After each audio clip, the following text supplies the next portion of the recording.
Pelican Lake is usually the first lake in the Utah Basin to freeze over every winter. Usually when I go out for the first time, I take my spud bar and hit the ice with it to make sure that it's safe for walking.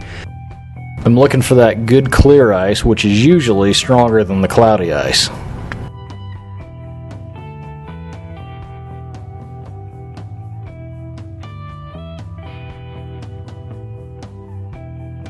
When I start searching for fish, I'll drill a series of holes in key locations. Then I'll take my fish finder, checking the depth and searching for fish. Once I find fish, I'll stop and fish that hole for several minutes to determine whether there's any active fish in the area.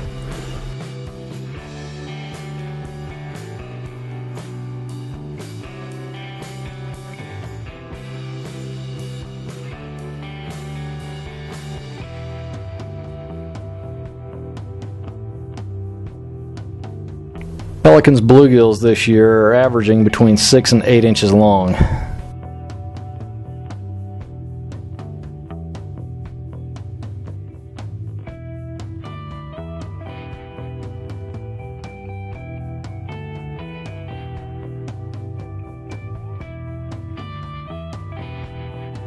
Because of their small mouths, I like using small compact jigs such as this Lindy Fat Boy.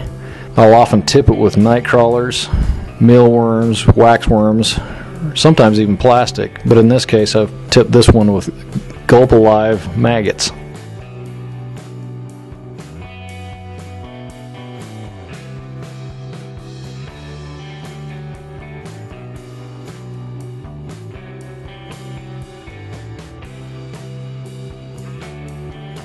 And this bluegill hit the same Fat Boy tipped with a night crawler.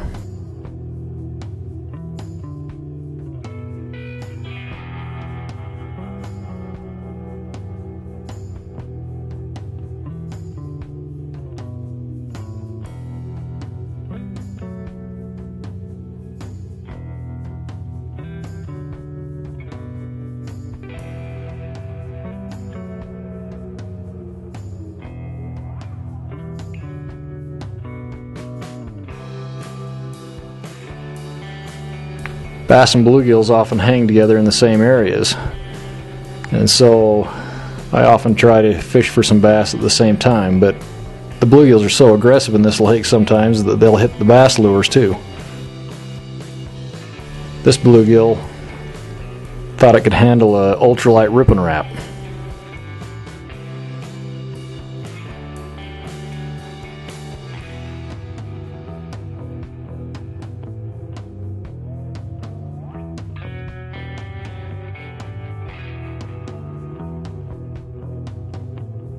When I go on a search for fish at Pelican, or any other lake for that matter, I oftentimes will take 2 or 3 rods along with me so that I can try different lures in each hole until I find what the fish want to eat. One thing I always do before putting my lures down in the hole is I stretch my line out to remove the kinks and the coils. It's those kinks and coils, I'm convinced, is the reason most people miss their bites on monofilament and fluorocarbon. I also like to get my line twists out. By holding the lures just above the ice, I let the lure spin until it stops. Panfish will avoid those spinning lures. They like the lures to be hanging in a more natural presentation. I like to drill a second hole nearby so that I can have one active rod and one dead stick, just so I can get those bonus fish. And I love my drill and my auger setup. The ice today was 6 inches thick. Even though I was wearing my ice spikes, I could not believe how slick that ice was. You got to be really careful out there, or else you'll end up damaging yourself and possibly your equipment. After switching locations, I switched lures as well. This one's a Custom Jigs and Spins Shrimpo that I like to use out there quite often. This lure doesn't require any live bait to tip it with. That little wispy tail wiggles enticingly, getting those bluegills excited.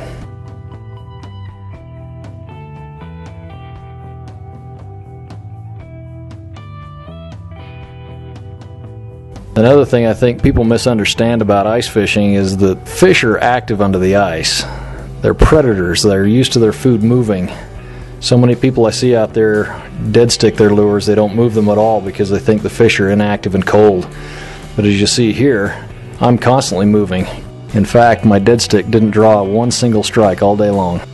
I'm using my hand to quiver that bait to make it bounce and jiggle under the water, and that draws the fish in. And then when I see the fish come on, I'll either stop quivering it for a moment or move it a little bit away from the fish, enticing them to bite.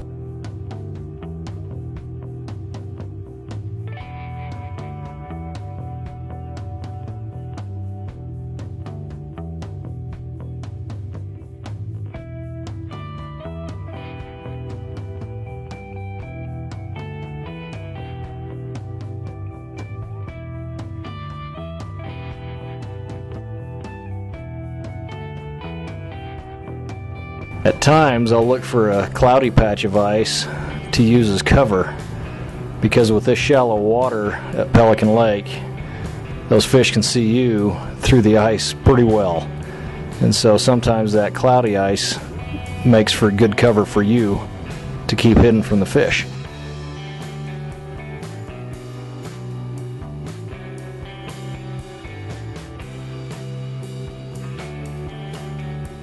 When I ice fish, I like to move around a lot, and I use a lot of different lures and presentations as I go.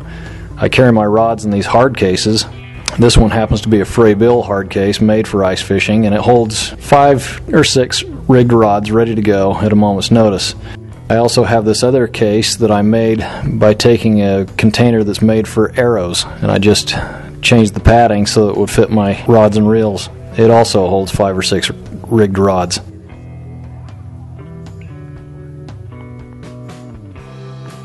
After a while, I got tired of catching bluegills and decided to target the largemouth bass. I switched over to the ultralight rip and wrap and the jig and rapala. These lures do really well at enticing the largemouth bass to bite.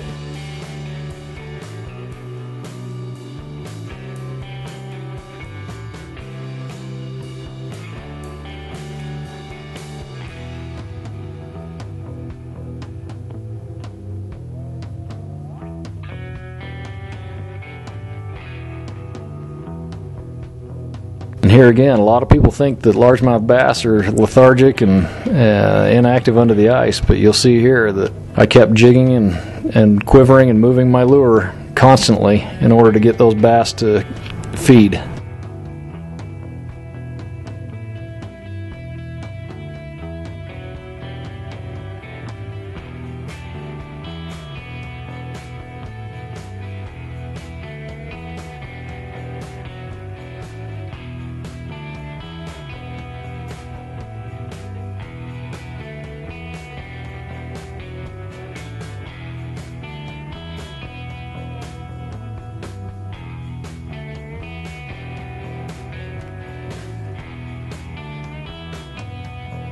I kept switching between the rip and wrap and the jig and rapala as I watched the fish's behavior towards each lure.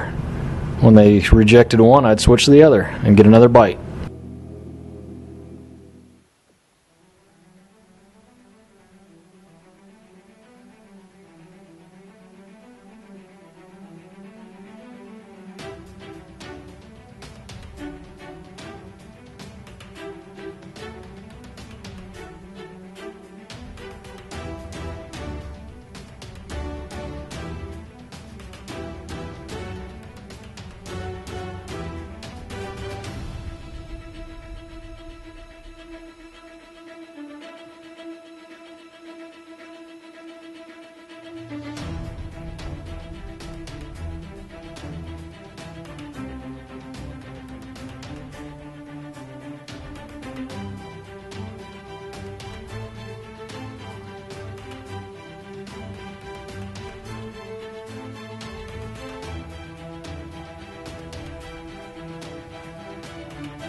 Well, ice fishing is here. Get out there and enjoy it, and be safe.